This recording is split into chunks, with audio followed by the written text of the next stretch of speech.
I walked into my bedroom and froze. My husband was tangled in sheets with my daughter-in-law. The betrayal hurt, but what destroyed me was her smile when she saw me. I simply closed the door. If you're watching this, subscribe and let me know where you're watching from. Now, let me tell you how I got to that moment and what happened next. Because sometimes the worst thing that can happen to you turns out to be the best thing that ever could. My name is Dorothy Williams, but everyone calls me Dot. I'm 64 years old, married to Frank for 42 years, and until last Thursday afternoon, I thought I knew exactly who I was. A devoted wife, a supportive mother-in-law, and apparently the biggest fool in Ohio. Let me back up to Tuesday, 2 days before my world imploded. I was in my kitchen making Frank's favorite pot roast when our son Mark called. "Mom, Sam and I might be late to dinner Sunday. She's got that client meeting running over." Samantha, my daughter-in-law, worked in real estate. Beautiful, ambitious, and always perfectly put together. The kind of woman who made me feel frumpy in my comfortable cardigans and sensible shoes. "Of course, sweetheart. I'll keep everything warm." "You're the best, Mom. Sam always says how lucky we are to have you." Right. Lucky them indeed. Wednesday evening, Frank seemed restless, kept checking his phone, claimed he had a conference call with his old business partner. Frank retired from his accounting firm 3 years ago, but occasionally helped with complex cases. "Might run late tomorrow," he said, not meeting my eyes. "This case is more complicated than I thought. 42 years of marriage teaches you to read the signs." But I pushed down the suspicion, telling myself I was being paranoid. Frank had never given me reason to doubt him. Thursday afternoon, I came home early from my volunteer shift at the hospital. My back was acting up, and I just wanted a hot bath and some quiet time. I parked in the garage, entered through the kitchen, and headed upstairs to change clothes. That's when I heard it. Soft laughter coming from our bedroom. Female laughter that wasn't mine. My heart hammered as I approached our door. It was slightly ajar. Through the gap, I could see them clearly. Frank and Samantha. But the moment that broke me wasn't seeing them together.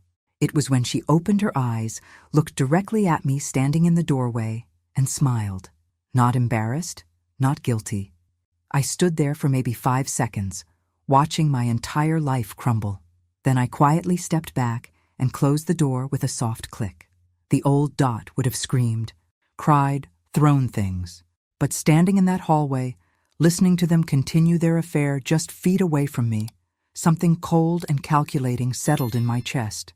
I walked downstairs, sat at my kitchen table, and began planning exactly how to destroy them both. The rest of Thursday passed in a strange haze. I made dinner, acted normal, even complimented Frank on his tie when he came down. Meanwhile, my brain was working like a computer, cataloging every detail, every lie, every opportunity. "How was your conference call?" I asked over meatloaf. "Productive," he said, not looking up from his plate. "Probably have a few more sessions this week." More sessions. Right. I wondered if Sam told Mark she'd be having more client meetings too. That night, Frank showered longer than usual. I pretended to read in bed, watching him through my peripheral vision. He was almost humming, the satisfied sound of a man who thought he was getting away with something clever. When he finally crawled into bed, I wanted to vomit thinking about where those hands had been just hours earlier. Instead, I rolled over and said goodnight like I had thousands of times before. Except this time, I was already 3 steps ahead of him. Friday morning, I called my friend Patricia. Pat had been through a nasty divorce 5 years ago and learned some hard lessons about protecting yourself financially. "Dot, you sound strange. Everything all right? I need some advice. Hypothetically speaking, if someone discovered their spouse was cheating, what would be the smartest first move?" There was a long pause. Hypothetically? Completely hypothetical. Hypothetically, that someone should immediately secure documentation of all joint accounts, assets and debts before confronting anyone. Evidence first, emotions later. And Dot, hypothetically speaking, that someone should also take pictures. Pictures. I hadn't thought of that. That afternoon, while Frank was at his meeting with Sam, I went through our home office with systematic precision.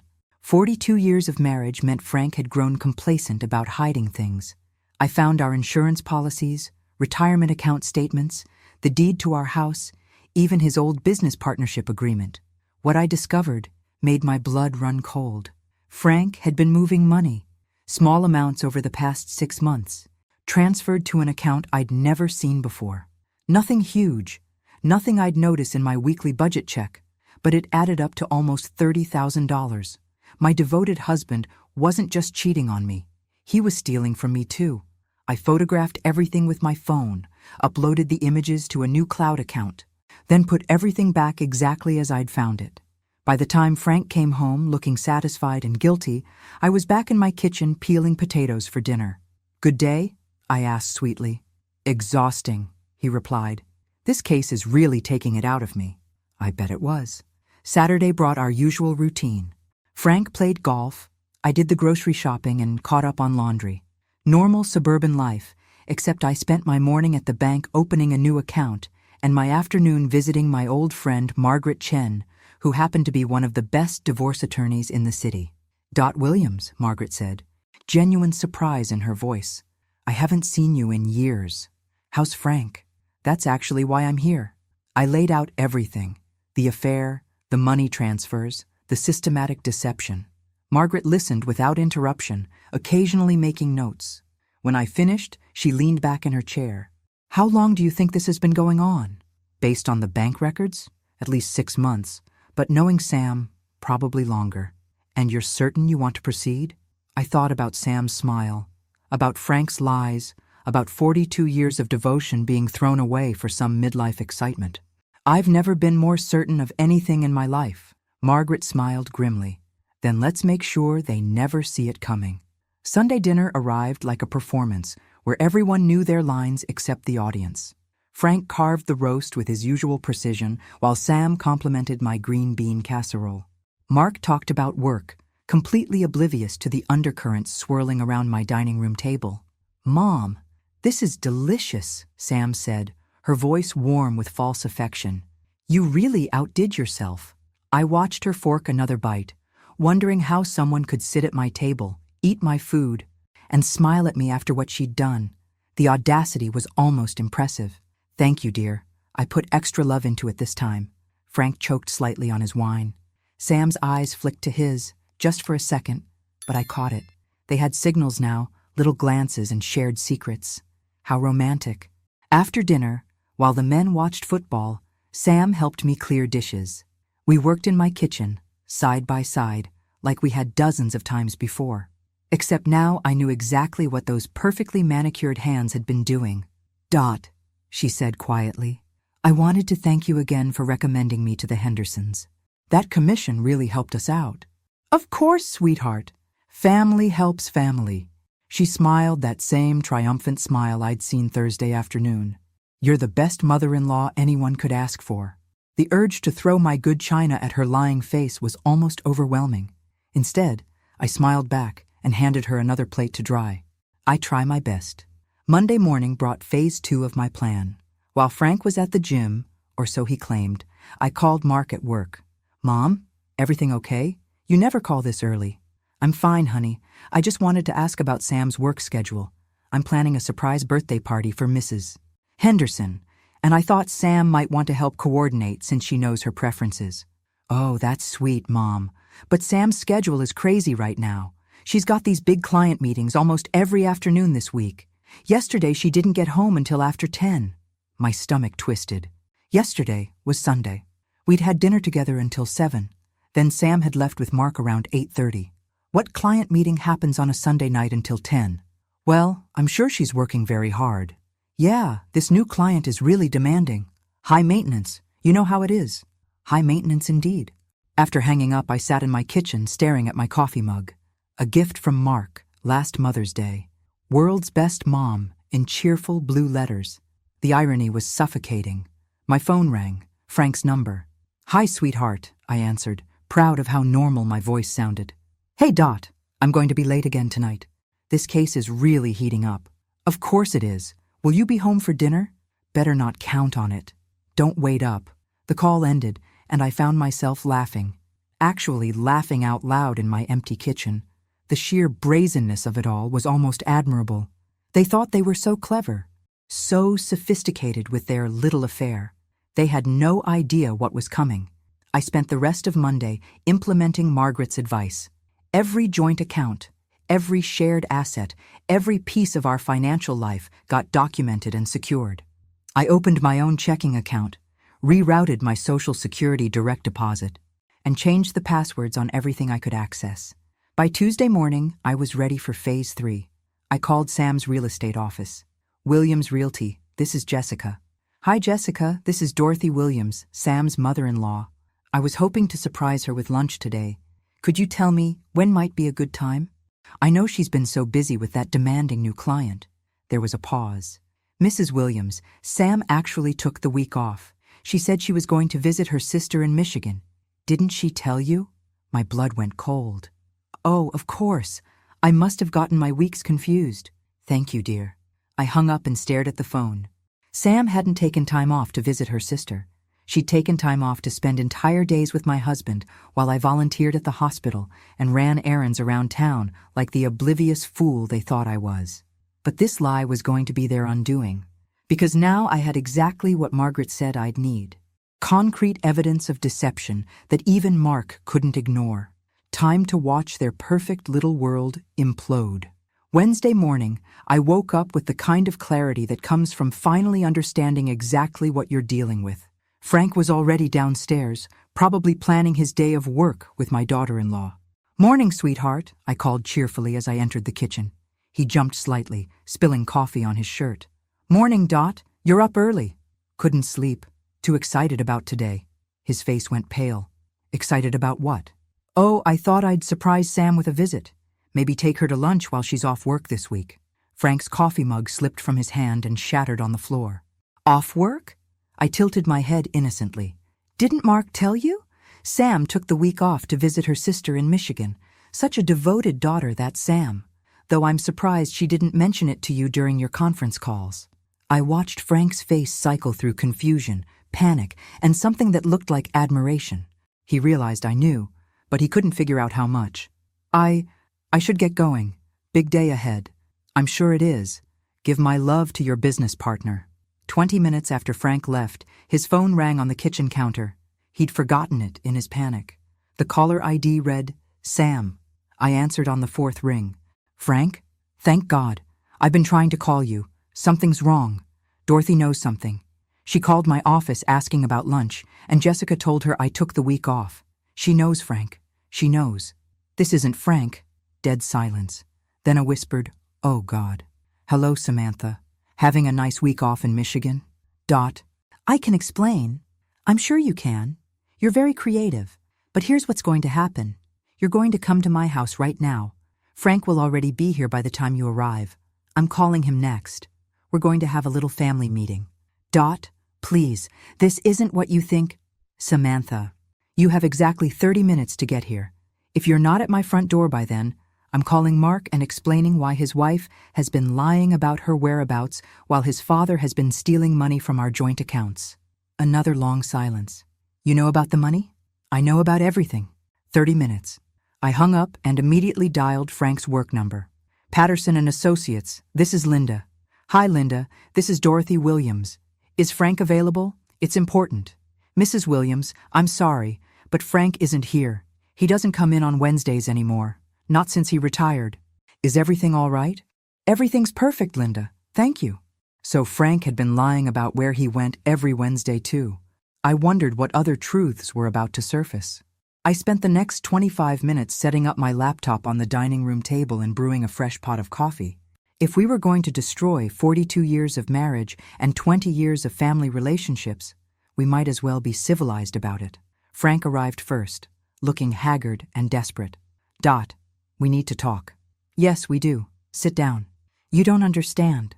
It's not what it looks like. Really? Because it looked like my husband of 42 years was having sex with my son's wife in our marital bed. But please, enlighten me about what I didn't understand. Frank collapsed into his chair just as Sam's car pulled into the driveway. I watched through the window as she sat in her car for a full minute, probably trying to figure out how to spin this disaster.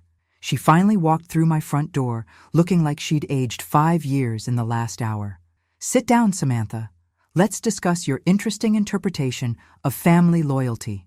But before anyone could say another word, we heard a car door slam outside. Mark's voice carried through the window. "Mom? Dad? Sam's car is here, but she's supposed to be in Michigan. What's going on?" Frank and Sam looked at each other in pure terror, and I smiled for the first time in days. Mark walked through my front door expecting normal Wednesday afternoon life, and instead found his wife and father sitting at my dining room table, looking like they'd been caught robbing a bank. "What's going on?" he asked, his eyes moving between the three of us. "Sam, why aren't you in Michigan? And Dad, I thought you had meetings today." "Sit down, honey," I said gently. "There are some things you need to know." "Mom, you're scaring me. Is someone sick? Is it Grandma?" "No one's sick, Mark, but our family has been living a lie for months, and it's time you knew the truth." I opened my laptop and pulled up the photos I'd taken of our bank statements. "Your father has been moving money from our joint accounts into a private account. $30,000 over the past 6 months. Mark's face went white. "Dad, what is she talking about?" Frank couldn't meet his son's eyes. "Mark, it's complicated. And your wife," I continued calmly, "has been lying about her work schedule. She told you she had client meetings every afternoon this week, but she actually took vacation time. Her office thinks she's visiting her sister in Michigan." "That's impossible," Mark said, but his voice was uncertain. "Sam, tell her she's wrong." Sam opened her mouth, but no words came out. "The reason they've been lying," I said, my voice steady as granite, "is because they've been having an affair. I caught them in our bedroom last Thursday afternoon." The silence that followed was deafening. Mark looked from me to Sam to Frank, waiting for someone to deny it, to explain it away, to make it make sense. No one did. "Sam!" Mark's voice cracked like a teenager's. "Please tell me this isn't true." Sam started crying, but they weren't tears of remorse. They were tears of frustration at being caught. "Mark, I never meant for this to happen. It just did." "You never meant for this to happen?" Mark repeated slowly. "Or you never meant to get caught?" "Both," Frank said quietly, finally speaking up. "We never meant for any of this to happen." I watched my son's face as the reality hit him. His wife and his father had betrayed him in the most devastating way possible. The two people who should have protected him had destroyed him instead. "How long?" Mark asked. Frank and Sam exchanged glances. "About a year," Sam whispered. "A year." Mark sat down heavily. "A year of lying to my face. A year of you pretending to love me while you were sleeping with my father." "Mark, I do love you," Sam started. "Don't." His voice was ice. "Don't you dare tell me you love me after what you've done." I reached over and squeezed my son's hand. "I'm sorry you had to find out this way." "How did you find out?" "I came home early Thursday and saw them together." "And you've known since Thursday?" He looked at me with something like awe. "You've been planning this whole confrontation for 6 days?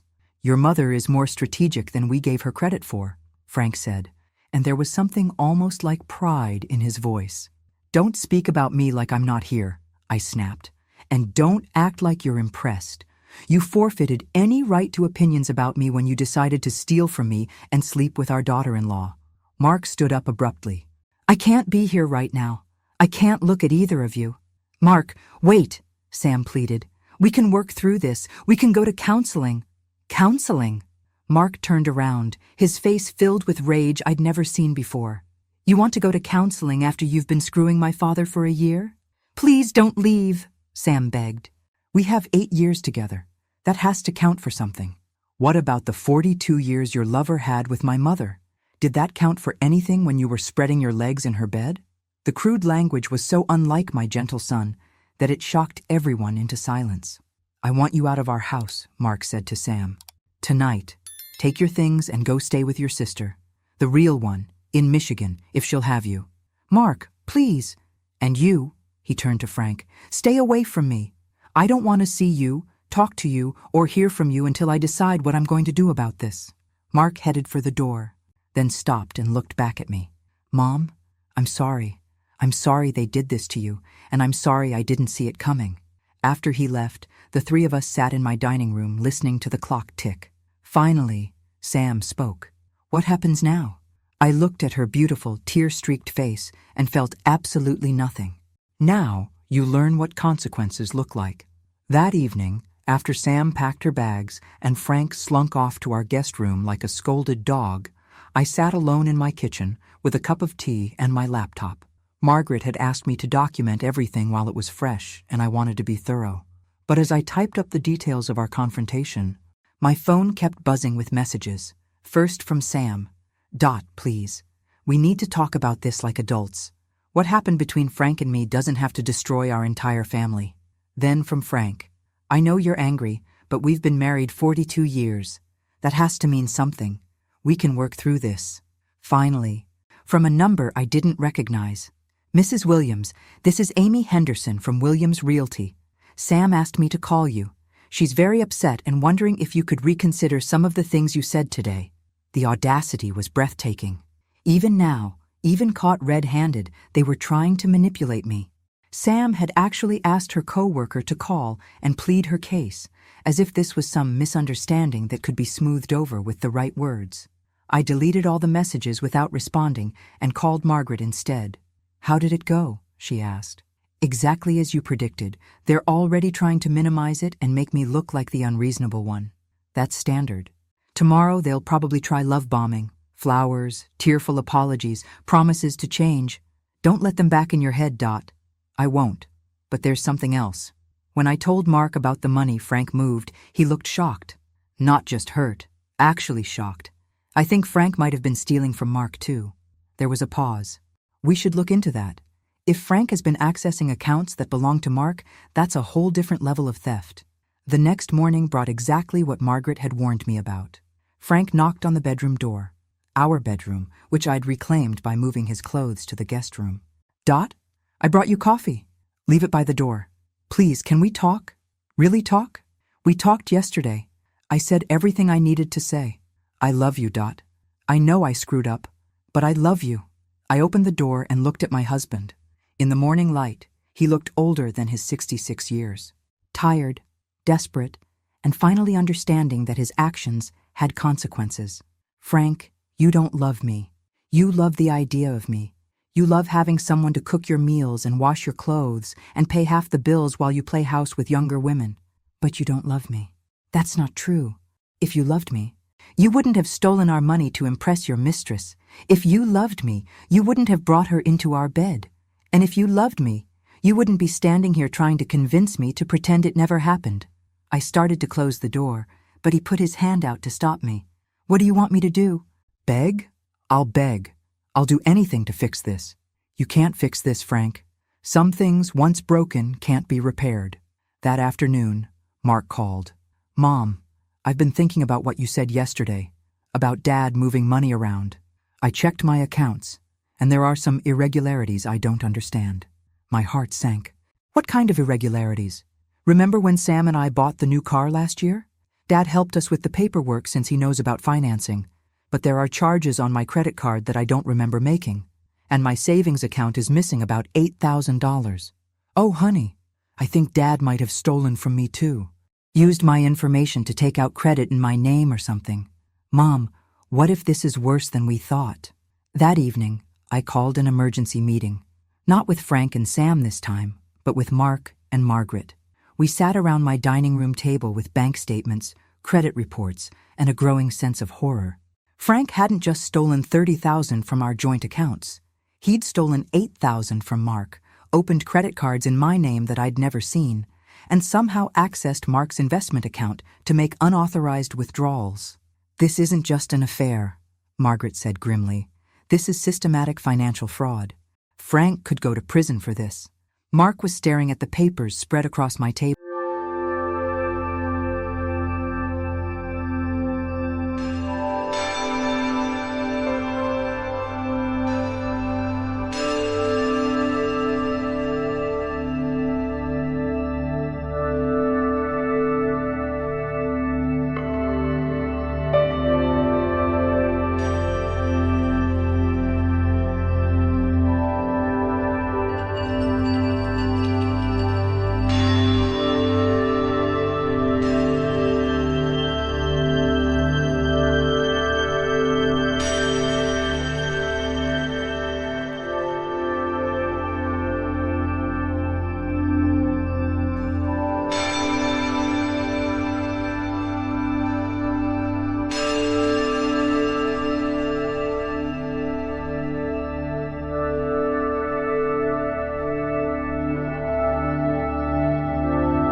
money and betrayed our marriage. He'd convinced a naive young woman that I was complicit in my own destruction. Samantha, I had no idea about any of this until I caught you in my bed. She started crying then, real tears this time. Oh God, what have I done? But before I could answer, we heard a car in the driveway. Through the window I saw Mark pulling up, his face thunderous. This was about to get much worse. Mark burst through my front door like an avenging angel. What is she doing here? Mark, please. Sam stood up, her hands outstretched. I need to explain. Explain what? How you helped my father steal from my mother? How you lied to my face for a year while you destroyed my family? I didn't know, Sam said desperately. I swear I didn't know about the stolen money. You knew enough, Mark shot back. You knew you were sleeping with my father. You knew you were lying about your work schedule. Don't stand there and pretend you're innocent. I watched my son's rage, recognizing something dangerous in his voice. Mark, sit down. Let's talk about this calmly. Calmly? He turned to me, his eyes blazing. Mom, there's something else you need to know. I spent the weekend going through our finances, Sam's and mine. She's been lying about more than just the affair. Sam went very still. What are you talking about? The house we're buying. The one we're supposed to close on next month? Sam told me her parents were giving us $50,000 for the down payment. But when I called them yesterday to coordinate the wire transfer, they had no idea what I was talking about. My stomach dropped. Where did you think the money was coming from? Sam? I thought Frank was going to help us.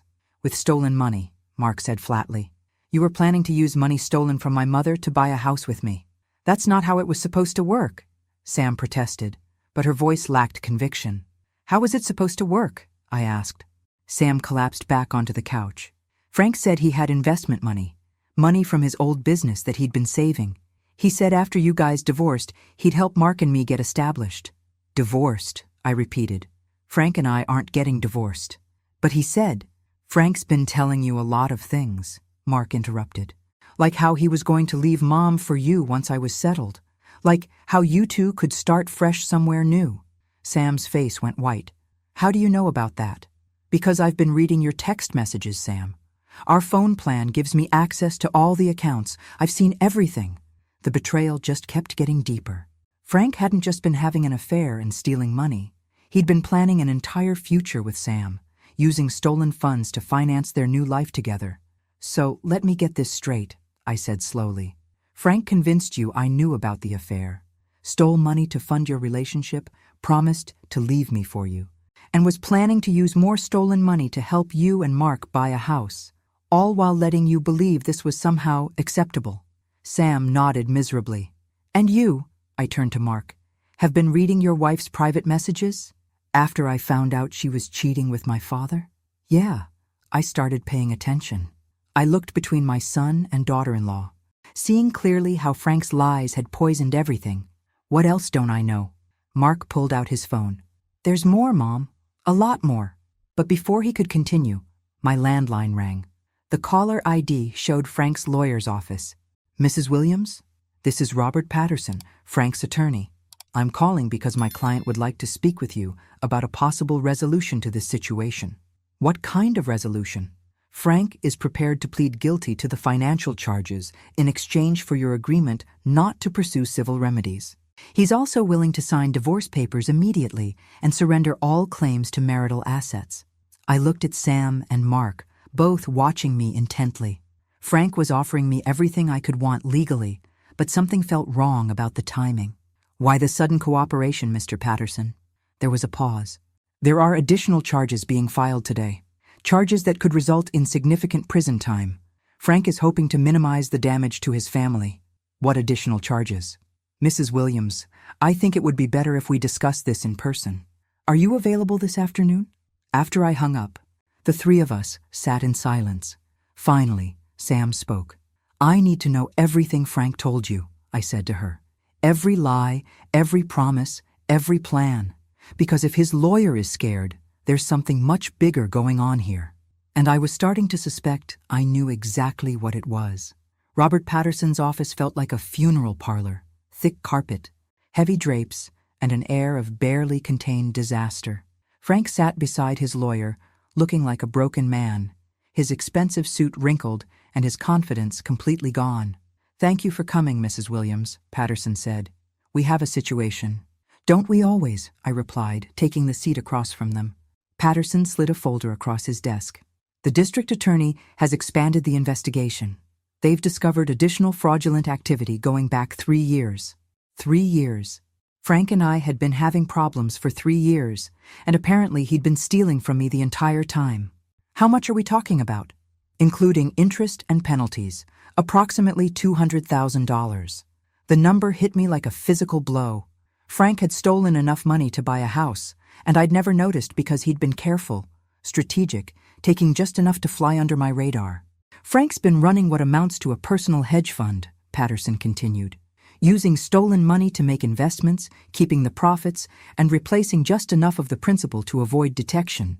I turned to look at Frank directly for the first time since entering the office.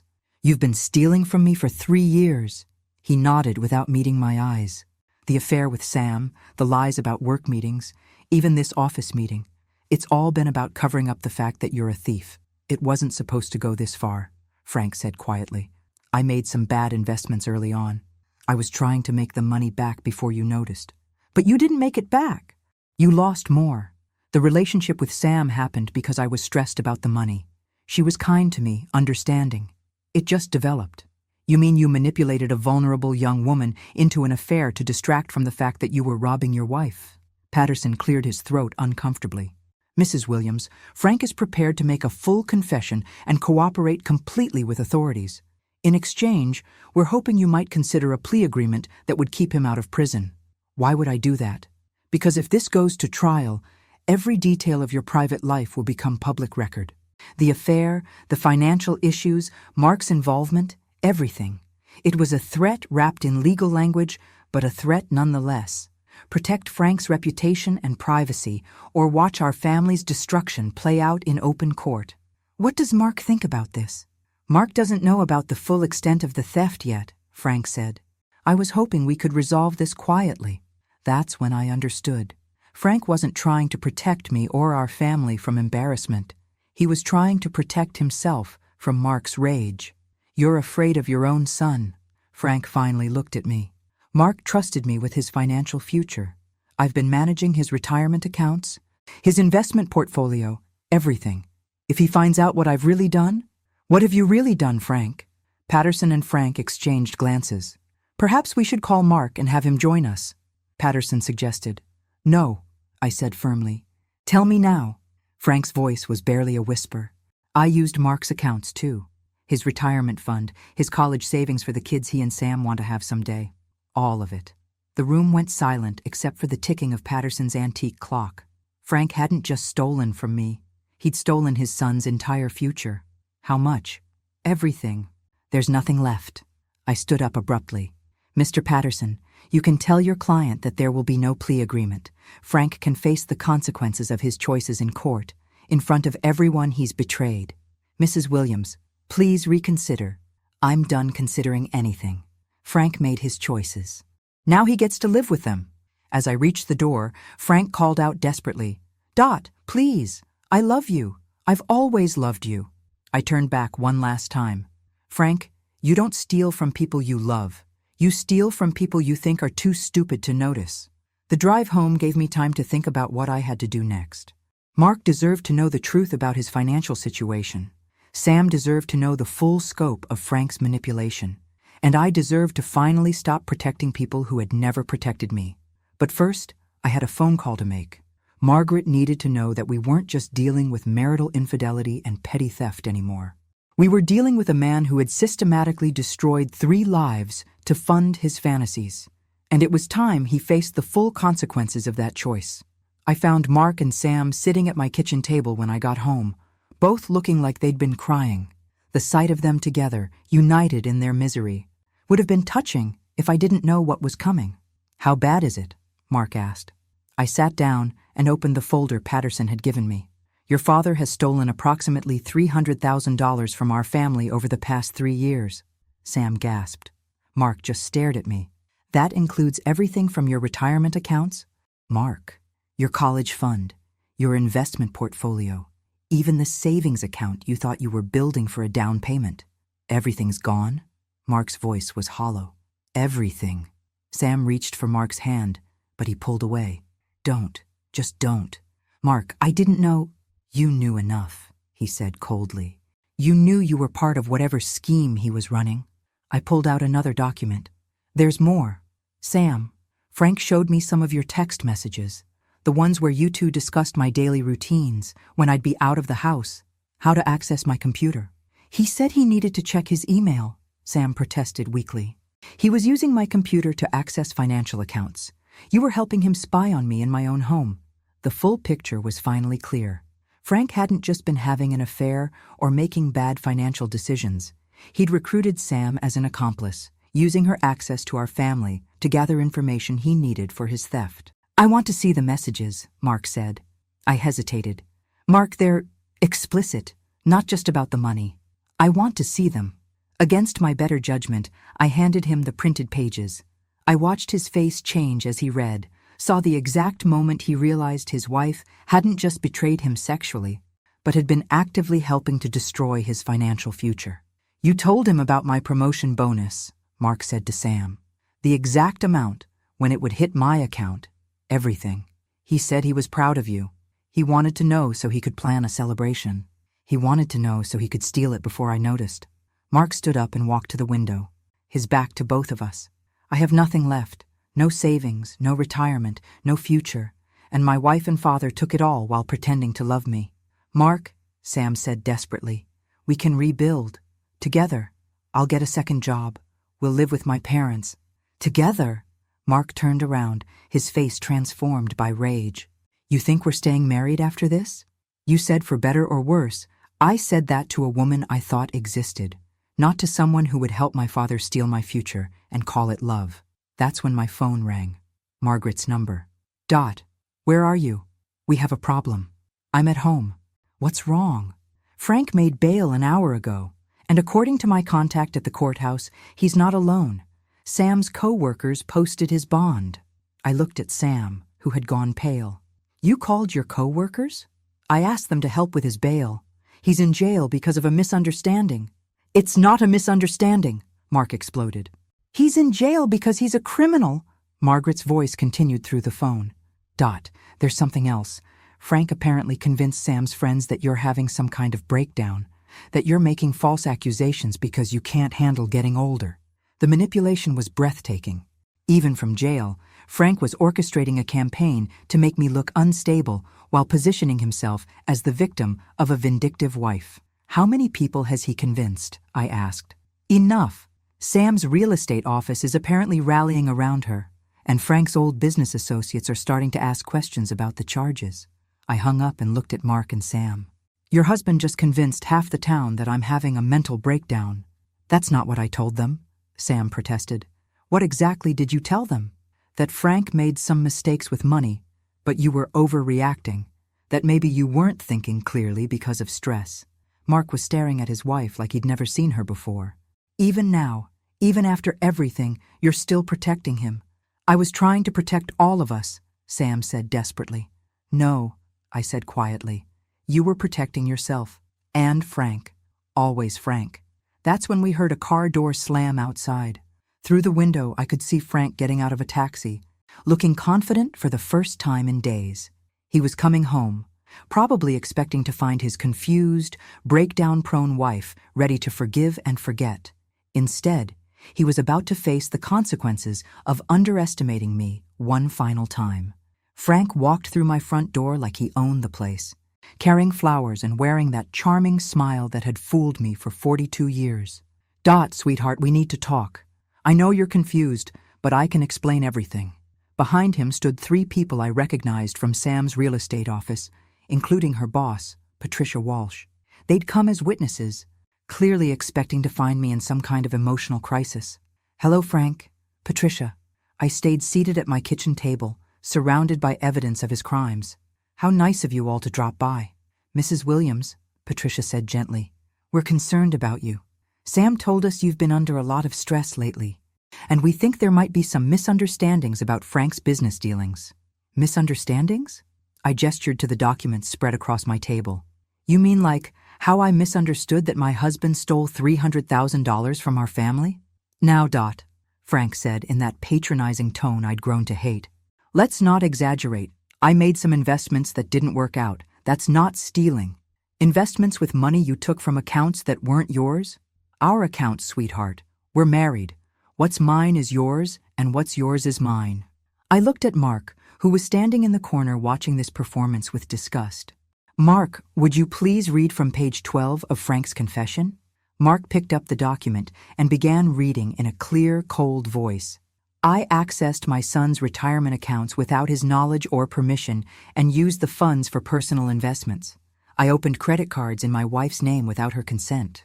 I forged her signature on multiple financial documents. The real estate agents shifted uncomfortably. This wasn't the confused, vindictive wife they'd been told about. Frank also confessed to using Sam as an accomplice, I continued. She provided him with information about our family's daily routines, financial discussions, and personal business that he used to facilitate the theft. That's not true, Sam said quickly. I never meant to help him steal anything. But you did help him, Mark said quietly, whether you meant to or not. Frank was starting to look desperate. You're taking everything out of context. Yes, I made mistakes, but we can work through this as a family. We're not a family anymore, Frank. Families don't steal from each other. That's when Patricia spoke up. Mrs. Williams, with all due respect, marriage involves forgiveness. Frank made some poor financial decisions, but that doesn't mean— Ma'am, I interrupted.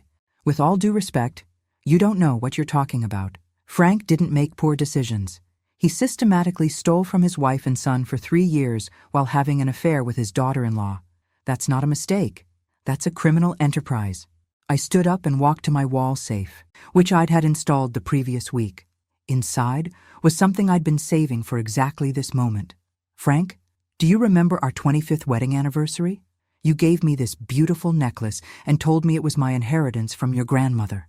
I held up an elegant pearl necklace that I'd treasured for 17 years. Turns out it's fake. Costume jewelry worth maybe $50. But the real necklace, the one that actually belonged to your grandmother, you sold it 3 years ago to cover your gambling debts. The receipt is in your personal effects from the arrest. Frank's face went white. The room was completely silent. You see, Patricia, this isn't about money or poor decisions or marriage problems. This is about a man who has been living a lie for years, stealing from everyone who trusted him, and convincing people like you that I'm the problem. I turned to Frank one final time. You gave me costume jewelry for our anniversary and told me it was a family heirloom. You stole our son's future and called it love. You manipulated a young woman into betraying her marriage and convinced her it was romance. Please, I'm not finished. You've spent our entire marriage making me feel like I wasn't smart enough, successful enough, interesting enough to deserve honesty. But the truth is, you're just a common thief who got comfortable stealing from people who loved you. Frank started to cry then, real tears of defeat. What do you want me to do? I want you to face the consequences of your choices like an adult.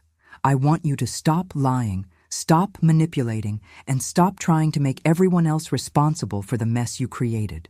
The real estate agents left quickly after that, suddenly understanding they'd been used as props in Frank's latest manipulation. Sam followed them, finally accepting that her marriage to Mark was over and her future with Frank had been built on lies. Mark and I stood alone in my kitchen, looking at the wreckage of our family. What happens now? Mom? Now we rebuild. You're 28 years old with a good job and your whole life ahead of you. I'm 64 years old with my freedom finally back. We're going to be just fine. How can you be sure? I smiled, feeling truly happy for the first time in years. Because we're finally free to find out who we really are when we're not being lied to every day. 6 months later, I was sitting on the deck of my new apartment, overlooking the lake, reading a letter from Mark. He'd taken a job in Seattle, started dating again, and was building a life based on honesty instead of manipulation. Frank was serving 2 years in minimum security prison. Sam had moved back to Michigan and was working to rebuild her relationship with her parents. And me?